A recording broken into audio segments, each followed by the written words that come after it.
It all started with a crash. A car crash, to be specific. I was driving too fast down State Street. My friend was a few cars in front of me, and we were subtly trying to race to the Texas Roadhouse. She got ahead of me at a red light, and I knew it was over. She'd won. I was paying attention to where her car was in traffic when I noticed something weird occurring. I was in the fast lane, a 6-lane road, and an ambulance without lights on was trying to make a right-hand turn into my direction of traffic.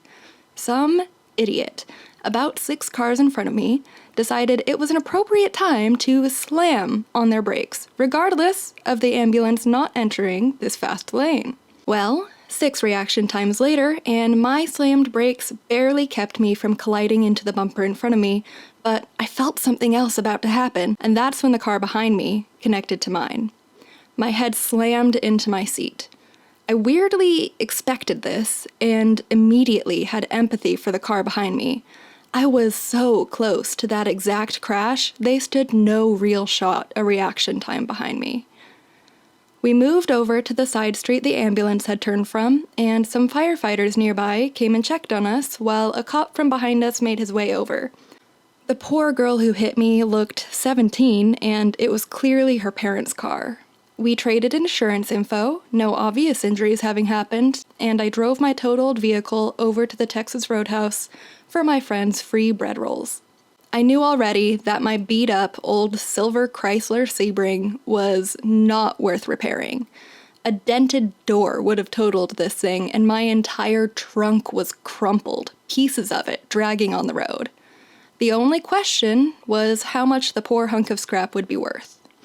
But first, what are you even doing, Julia? Today, I'm painting the details on the carpet. The baseboard, stool, light, and water bottle are getting their final coat, and I'm putting an undercoat for the water bottle stickers and the legs. Now, back to the story. A month-long concussion and countless insurance calls later, and I finally had the funds to get something new. The only problem was I knew nothing about cars and had never had to buy one. But I had $3,000 and a friend who knew her shit, so she helped me reach out to a couple of options via Marketplace. She was a low-balling smooth talker with an understanding of engines, and when we went to check out a 1998 Volkswagen Bug, her heart was set on it. I wasn't so sure. Somehow this car only had 130,000 miles on it, but it was a stick shift, and I didn't know how to drive one. Assuring me she could teach me, she got the price down to an incredible $1,200, and I simply had to seize that opportunity. The guy was honest about its issues. The car had some strange wiring and had a faulty alarm that would go off when you unlocked it. The way to turn that off? Have the trunk open when you start the engine. Yeah, seriously. That was a fun one to explain to mechanics. I could always hear them laughing about it on the phone. It also had some old tubes and bad leaks, but nothing regular topping off couldn't handle. The stick shift was going out, and the tires were balding, so I knew I had to sink more money into the car to even keep it for now, but thanks to my friend, I had that option. This beetle, made the same year I was, became part of the family. Through my concussion, I had been really depressed about switching from a beat-up old silver car to another beat-up old silver car. So, I decided to use some of the extra money to paint it blue. Had I ever painted a car before? No. Was that going to stop me? Of course not. First thing was first, though. I had to learn how to drive stick. My friend turned out to be a great teacher, and I can say I was a good learner, too.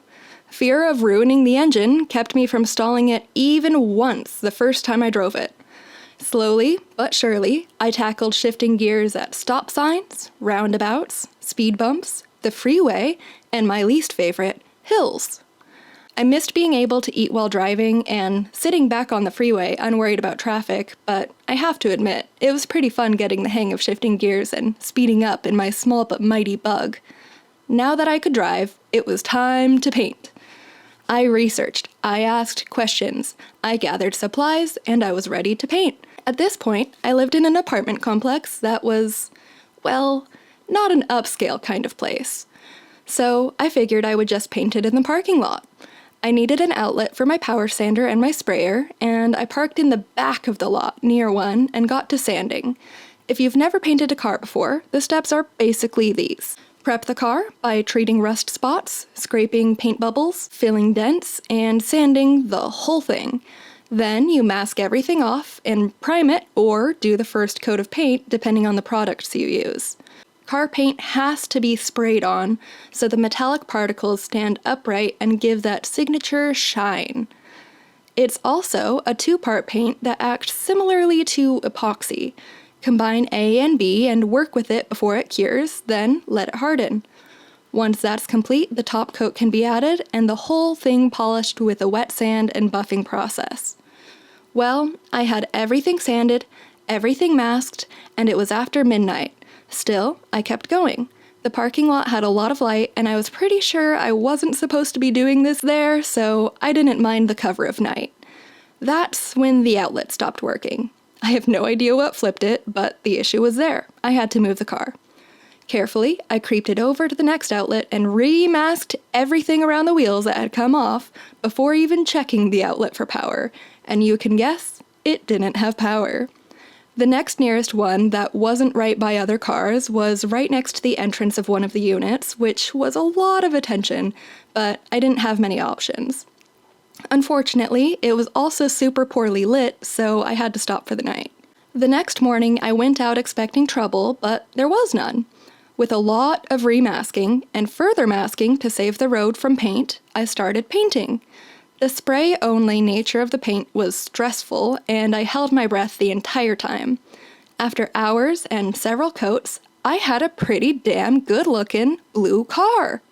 Stoked on how it was turning out, I didn't pay enough attention to the clear coat, and I got a very orange-peeled final coat on it all. I tried my best to buff and polish the coat smooth, but nothing I did helped. At this time in my life, I happened to have a week-long relationship with a guy who claimed he worked with cars a lot and could help me fix it. He made it so much worse at the front, taking the clear coat off entirely and leaving it like that. Also, at one point during my buffing attempts, the property manager approached me. I thought he was going to chew me out and maybe kick me out, but he thought what I was doing was super cool, and we actually became friends. After all that work, I'm actually still proud of how it came out. Is it perfect? No. Was it cheaper than paying a pro? Pretty comparable. But did I love this car now? Absolutely. It's insane how much a little color changes things. This car went from a beat-up, junky silver car to my aesthetic baby blue beep beep bug. I got it in the summer of 2020, and I'm writing about it now because it's unfortunately on its deathbed, making death-rattling heaves every use. It's crazy to me how much I ended up loving this car, and what a loss this actually is for me now. This was my first car that was really my own. I bought it with issues. I repaired some, ignored others, and it seems to be the leak in the engine that was the final nail in the coffin. When I reflect on my good times in it, they're all blasting my favorite music, sliding around corners, whipping it down the highway, decorating it with fresh flowers, keeping it clean, working multiple jobs with multiple outfit changes in the passenger seat, sitting in the driver's seat with my swimsuit soaking the seat under me after lifeguarding, spilling a frozen drink in my lap coming home from bartending. All the various paint colors on the stick shift from my various painting gigs. It's full of moments like these, and truly I don't want to let it go.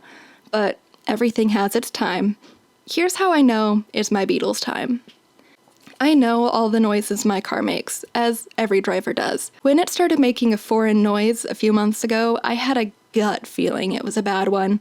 When I brought it into a trusted mechanic shop, they told me not to bother fixing anything because of how bad the leaks in the engine were. So, I didn't fix it, but I did keep driving it. Then I went to get an oil change. As I approached, the manager came out from the building to tell me my car is making some concerning sounds. When they opened the hood, another person came out from inside, and all four mechanics were pointing out issue after issue under the hood. Things like, oh, did you know that your coolant is getting into your oil tank? Yeah, fun things. In the end, they topped off my oil for free, I believe out of pity. Now when I turn the key, the engine sputters, and on top of all of that, the driver's side door can't close properly and has started swinging open while I drive. If I had all the money in the world, I would put it into this vehicle out of sentiment, but I don't. And it's not reasonable to sink more than I can pay for a car in better condition into this car in such weirdly terrible condition. Another wiring flaw is that the trunk opens when I try to open the gas, and vice versa, although sometimes the gas doesn't open, and there's no way to pry it open. Oh, and the trunk doesn't stay open on its own, which makes it really hard to load things into it. Its running list of things to fix just to keep it functional has become too expensive to be practical, and it's time to let go. So, here's my ode to my car. Oh, you bluest of beetles. I see you cough and wheeze. I cannot treat you, darling. Here's my hand. Let's just drive through the memories. From the 1-week boy to my forever man, you held all of my life passengers. With you, I worked hard and played harder, always driving slightly farther than I ever expected to. It started with the parking brake, then the trunk slamming closed, your alarm going off in the Home Depot lot, the first and last time I locked your doors. But do you remember the Turkish towels I used to cover the seats? How about the orange flower in the flower holder, built in a different time, back when machines were made to last and cars didn't have screens? I appreciate the way you'd use gas so conservatively. None of this does you justice, my friend of 3 full years. I know you have to go now. My cheeks are holding my tears. I'm not really a poet. I don't know how to get the flavors of the past into my words, so I'll just say it. The flavor of my car is sticky sweet, like melted ice cream on a summer day. I don't know what comes next, but I know I'm grateful for all of the experiences I had in and with this car, and I know I'll miss it dearly. That's all for this one, friend. I'll see you next time.